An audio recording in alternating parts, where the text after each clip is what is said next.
नमस्कार, नीतिस्पंदन या चॅनलमध्ये आपले सहर्ष स्वागत आहे. आज आपण या व्हिडिओमध्ये पाहणार आहोत आपल्या धावपळीच्या जीवनात आपण कळत न कळत अशा काही सवयी स्वतःला लावून घेतो, ज्याचा परिणाम आणि दुष्परिणाम आपल्या शरीरावरील महत्त्वाच्या अवयवांवर होत असतो. या व्हिडिओमध्ये आपण अशा सवयींबद्दल बोलणार आहोत ज्या किडनी, लिव्हर आणि हृदयासाठी घातक ठरू शकतात. वेळ असतानाच या सवयी आपण बदलूया आणि निरोगी राहूया. चला तर मग सुरू करूया. खूप वेळ उपाशी राहिल्याने पचनशक्ती कमजोर होते, पोटाचे आरोग्य खराब होते. ही सवय वाईट आहे, टाळावी. तहान लागूनही पाणी कमी पिले तर किडनीवर ताण येतो, किडनी खराब होण्याचे चान्सेस जास्ती असतात. सतत ताण, तणाव व नकारात्मक विचार यांच्या सानिध्यात मेंदू राहिला तर मेंदू लवकर थकतो, आपली कार्यक्षमता कमी होते. खूप तेजस्वी स्क्रीन डोळ्यांची शक्ती कमी करते, डोकेदुखी होते, डोळ्यांना जळजळ व उष्णतेचा त्रास होतो. फास्ट फूड, मद्यपान लिव्हरसाठी घातक ठरते. जास्त प्रमाणात अल्कोहोलचे सेवन हे देखील लिव्हरसाठी त्रासदायक ठरते. जास्ती सफेद मीठ यांचे सेवन करणे, जास्ती कोलेस्ट्रॉल हे हृदय कमकुवत करू शकतात, त्यामुळे मर्यादित सेवन करावे. शिळे किंवा ऑइली अन्न पचन संस्था बिघडवण्यास मदत करतात, त्यामुळे आतड्यांवर ताण येतो, आतड्यांचे आरोग्य खराब व्हायला लागते, पर्यायाने पचनावर परिणाम होतो. खूप मोठ्या आवाजात म्युझिक ऐकणे कानाची ऐकण्याची क्षमता कमी करते, बहिरेपणा येऊ शकतो. ही सवय वाईट आहे, टाळणे योग्य आहे. धूम्रपान, व्यायामाचा अभाव फुफ्फुसांची शक्ती कमी करतात, पर्यायाने धूम्रपान टाळावे. पोट सपाट व्हावे व जुनाट आजारांचा धोका कमी व्हावा यासाठी कोहळ्याचा रस सकाळी अनुशापोटी प्यावा.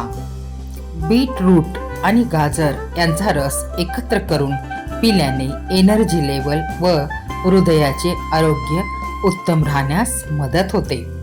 जास्त प्रमाणात तेलकट पदार्थ खाणे व गरम जेवण जास्ती प्रमाणात करणे, जास्त गरम असलेले पदार्थ खाणे यामुळे आतड्यांचा कॅन्सरचा धोका होऊ शकतो, त्यामुळे साधारण गरम असलेले अन्न खावे. कोथिंबीर पाण्यात घालून उकळून पिणे किंवा पुदिन्याची पाने पाण्यात टाकून उकळून पिणे यामुळे किडनी फिल्टर व डिटॉक्स होण्यास मदत होते.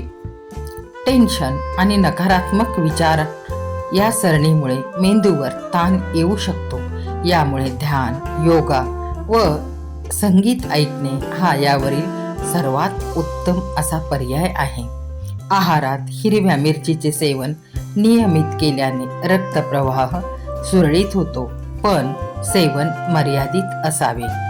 बत्तासे दुधात मिसळून पिल्याने खोकला लवकर बरा होतो, करून पहा, आराम होईल.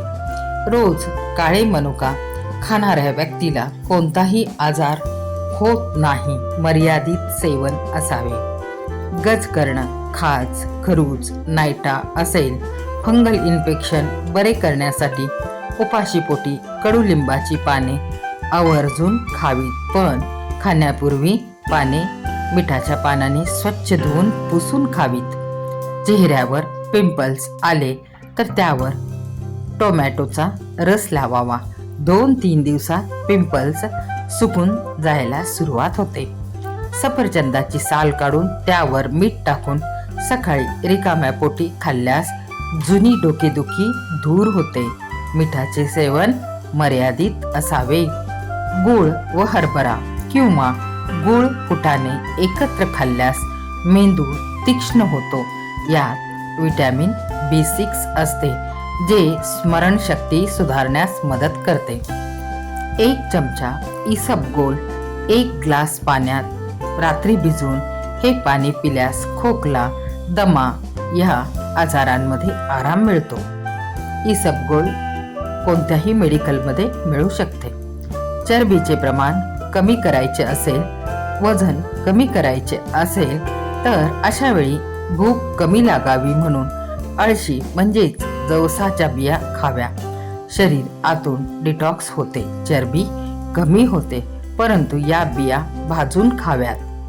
दात पिवळे दिसायला लागले असतील, तोंडाला दुर्गंधी येत असेल तर दररोज सकाळी संध्याकाळी पेरूची पाने चावून खावी. याने दातांचा पिवळेपणा व मुख दुर्गंधी नाहीसे होते. परंतु पाने खाण्यापूर्वी मिठाच्या पाण्याने स्वच्छ धुवावीत. पोटदुखीची समस्या असेल तर पाव चमचा ओवा, पाव चमचा जिरे, अर्धा चमचा बडीशोप, त्यात 2 चिमूट काळे मीठ मिसळून सेवन करावे. पोटातील गॅस कमी होतो, पचनक्रिया सुधारते, पोटदुखीचा त्रास शांत होतो. आळशी, जवस कोलेस्ट्रॉल कमी करण्यास मदत करतात, हृदयाचे संरक्षण करतात, हृदयाचे आरोग्य सुधारण्यास मदत करतात. चिया म्हणजेच सब्जा बी त्वचा उजळ करण्यास मदत करते, पचन सुधारते, वजन देखील कमी होते, शरीराला थंडावा देते. सोयाबीन किंवा सोया मिल्क आहारात घेतल्यास हाडे मजबूत होतात, कारण त्यामध्ये कॅल्शियम भरपूर प्रमाणात असते. हाडांचा ठिसूळपणा कमी होतो. हृदय निरोगी ठेवण्यासाठी व बीपी कंट्रोल करण्यासाठी भोपळ्याच्या बिया खाणे आरोग्यासाठी उत्तम ठरते. भोपळ्याच्या बियांमध्ये मॅग्नेशियमचे प्रमाण देखील उत्तम असते. रोजच्या आहारात साखरेऐवजी गुळाचा वापर केला तर साखरेचे दुष्परिणाम टाळले जाऊ शकतात. गुळामुळे एनर्जी लेवल चांगली राहते, पाचनशक्ती सुद्धा चांगली राहते. तर या होत्या त्या काही सामान्य वाटणाऱ्या परंतु अत्यंत घातक सवयी. यापैकी कोणती सवय तुम्हाला बदलायची आहे हे मला कमेंट्समध्ये नक्की सांगा. आरोग्याशी संबंधित अशीच महत्त्वाची व नवनवीन माहिती मराठीत पाहण्यासाठी आपल्या चॅनलला सबस्क्राईब करायला विसरू नका.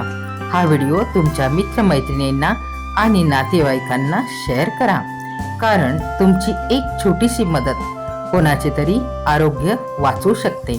स्वस्थ रहा, आनंदी रहा. धन्यवाद. हे सर्व करत असताना निसर्गाची मदत घ्या. निसर्ग हा आपला उत्तम काळजी घेणारा परिचारक आहे, आपला उत्तम मित्र आहे, त्यामुळे त्याची मदत घ्या. धन्यवाद व्हिडिओ पाहिल्याबद्दल.